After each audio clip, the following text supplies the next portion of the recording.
السلام عليكم ورحمة الله وبركاته. اللهم صل وسلم وبارك عليك يا حبيبي يا رسول الله. ازيكم يا حبايبي، عاملين ايه؟ يلا نعمل القمر ده الرقاق الفلاحي الخطير، بجد بجد هيعجبكم طعمه، وسهل جدا وبسيط، مش بياخد وقت ابدا لانه مش بيتخمر. عجينة تحفة، تاكل مع العسل مع الجبنة، تاكليها لوحدها بكوباية شاي، زي ما انت عايزة، لانه العجينة بتاعته غنية وجميلة وهتعجبك ان شاء الله. تابعونا في الفيديو علشان تشوفوا المقادير وتشوفوا انا عملته ازاي. السلام عليكم ورحمة الله وبركاته. اللهم صل وسلم وبارك عليك يا حبيبي يا رسول الله. ازيكم يا حبايبي، عاملين ايه؟ النهارده هنعمل معاكم رقاق بلدي، اللي هو الرقاق الفلاحي عادي خالص، طعمه تحفة ان شاء الله. لما تجربوه مش هتبطلوا تعملوه. معايا كيلو دقيق متعدد الاستخدامات، لتر لبن، وربع كيلو سمنة، اللي حابب يزود كمان زبدة يزود، ومعايا معلقة ملح، مفيش خميرة ومفيش اي حاجة. هنبدأ نعجن. بسم الله الرحمن الرحيم. هنحط الدقيق. عملت ايه دلوقتي؟ انا سخنت السمنة شوية، سيحتها مش على النار، في الميكروويف، عملتها لمدة دقيقة واحدة. ومعايا الدقيق بتاعي اهو. هنحط بقى الملح. بسم الله الرحمن الرحيم. وهنبدأ نقلب الملح علشان يختلط كله بالدقيق. تمام. هننزل بقى السمنة سخنة ولا هننزل دي الأول؟ اللبن قصدي، بسم الله. اللبن ده من النوع اللي بيبقى فيه قشطة زيادة. هنحطه طبعا واحدة واحدة. السمنة اهي.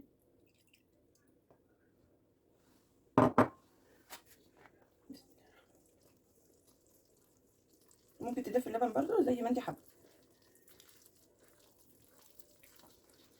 انا ما حطيتش اللبن كله علشان ما بوظش الدقيق بتاعي.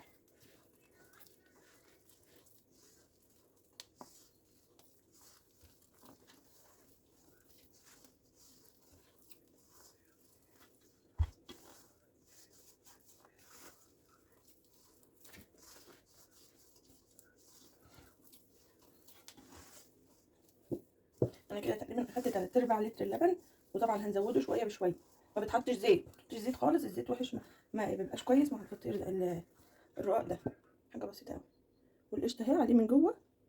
اللبن ده بالقشطه بتاعته بتبقى حاجه جميله جدا.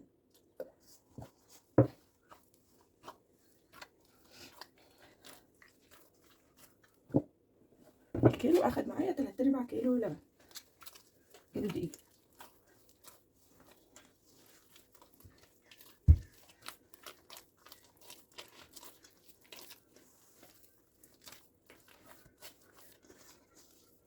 افضل اعجن فيه كده شويه. طلعه قدامكم هنا ونعجنه سوا.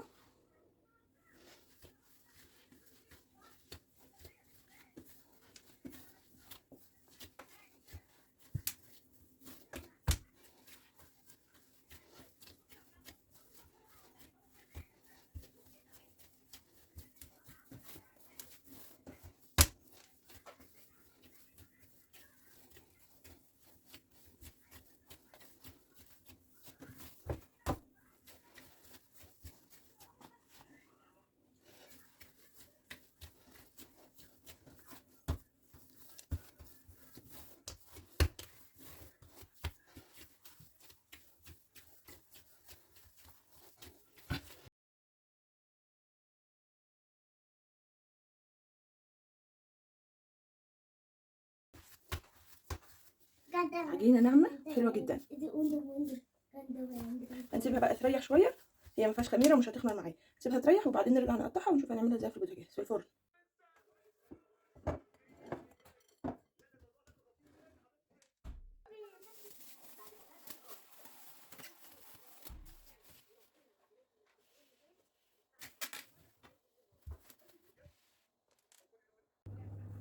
دلوقتي بعد ما ريحناها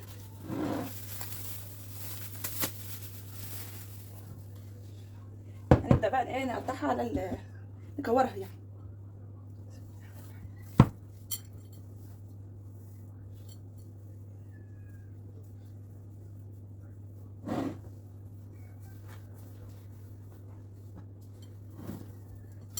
الكيلو دقيق اخدت 3/4 لتر لبن وربع كوبايه سمنه. حابه تغيري سمنه وزبده الاتنين مع بعض زي ما انت عايزه، بس ما تحطيش زيت خالص.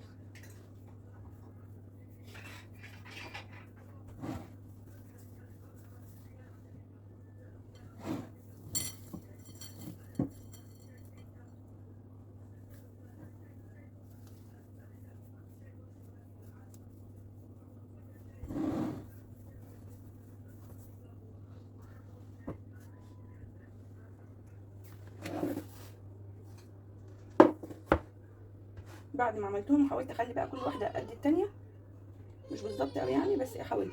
هتغطيهم برضو وتسيبهم 5 دقايق و10 دقايق يرتاحوا عشان يفرد معاكي من غير ما يكش تاني.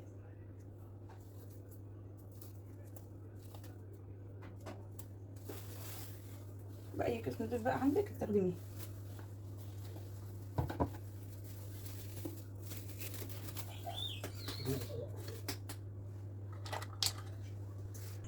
دلوقتي بعد ما ريحنا العجينه خالص هتبداي باول واحده انت رصيتيها، ماشي؟ مع المطرحه بتاعتي اهي. ممكن بقى تفرديها على شويه دقيق مش كتير. وطبعا احنا مسخنين الفرن بتاعنا لازم يكون سخن جدا. سخنيه من وانت بقى بتقطعي العجينه. وطبعا كل واحده عارفه طريقه تسويه الحاجه بتاعتها في الفرن.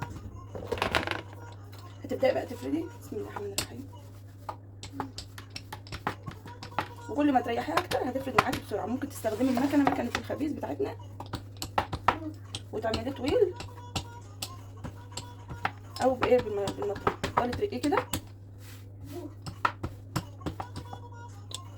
مش عارفه يبقى كويس ولا لا.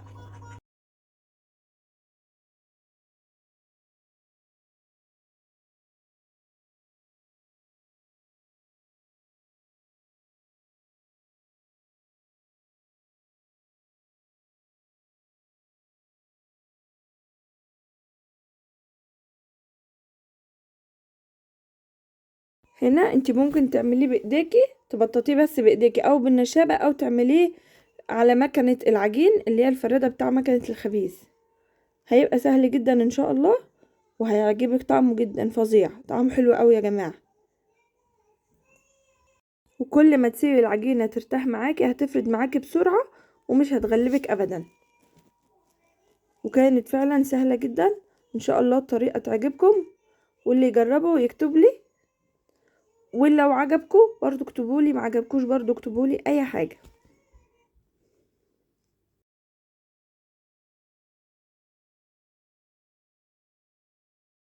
شوفي الصغيره دي بقى فردناها الحمد لله وبقت جميله خالص اهي، ماشي؟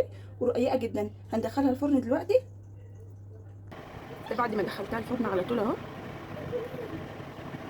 طبعا تكوني مسخنه الفرن من فوق وتحت علشان وهي ترفع معاكي تاخد لون جميل كده. شايفين؟ بسم الله ما شاء الله، لا حول ولا قوه الا بالله. مامي هي دي كده؟ ولا هنعمل بقى كل اللي معانا بنفس الطريقه كده واوريه لكم في الاخر. كنت على رفية.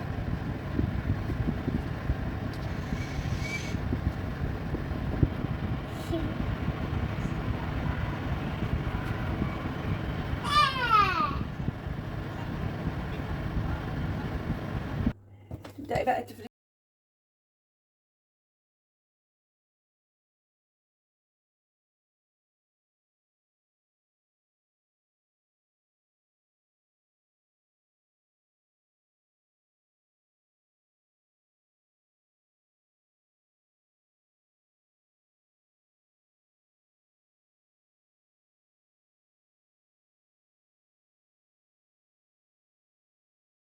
حطيته تحت على سقف الفرن من تحت، بس مش ارضيه الفرن. حطيت عليه صاجه عشان ما يبقاش لازق فيها قوي، ماشي؟ وهسيبه بقى لما ترفع وهوريها لكم طلعت شكلها عامل ازاي.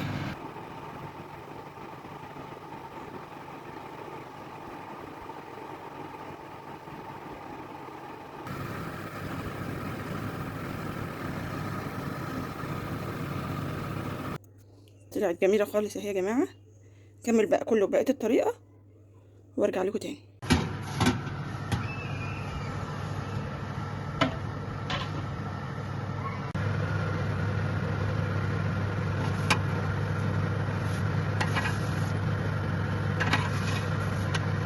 انا هاخده بقى واقلبه على وشه تاني.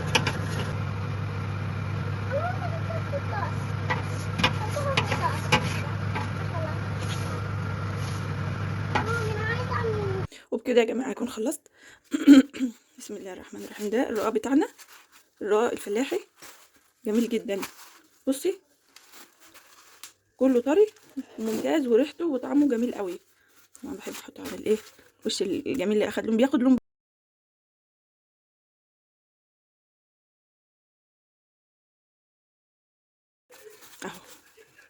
طبقته اهو. طبعا الفرن الغاز هيطلعه احلى من كده بكتير. اكل بقى مع عسل اسود وطحينه مع جبنه او قشطه، كوبايه شاي، تمام كده.